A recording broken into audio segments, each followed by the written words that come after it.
solusyon. Ang pinatutunan ng pansin ni Konsehala Ali Barbar, importante yan. Sa lungsod ng distrito. Tama ba, partner? Tama yan. Ang dami ng napatunayan. Nakita naman natin, mga kababayan. Kaya naman, iboto nila numero 1 sa balota. Yes, Customer Ali Barbar. At syempre pa, Team Ascenso Manileño. Ito na po, tatako na po tayo sa ating susunod na itong bibigyan ng mensahe para sa inyong lahat.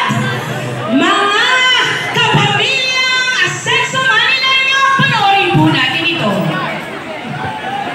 Ako po si Konsehala Mayle Atienza, tumatakbo muli bilang konsehala sa 3 distrito ng Maynila. Sa first 3 years ko bilang konsehala dito sa atin sa distrito, nagkaroon talaga ako ng conscious effort i-promote ang Zumba. Namigay po ako ng accident insurance sa lahat ng barangay officials, sa lahat ng TODA, nanonood po ako sa Bayoneg, naikot lang po ng ikot ang aking heart. Meron kasi kaming grupo na minahal ko ng buong buo ng buhay ko.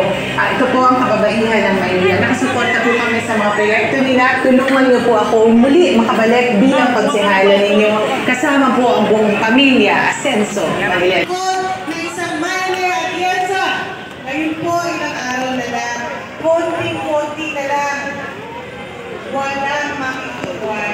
Sana po, buong kababang loob, humingi po ako ng tulong at suporta.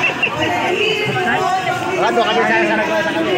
bilang konsehala kasama ng pamilya.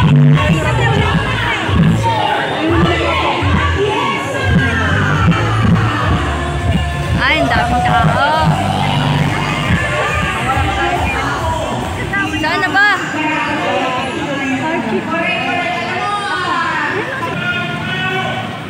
Pauwi na kami. Nako, ang daming tao.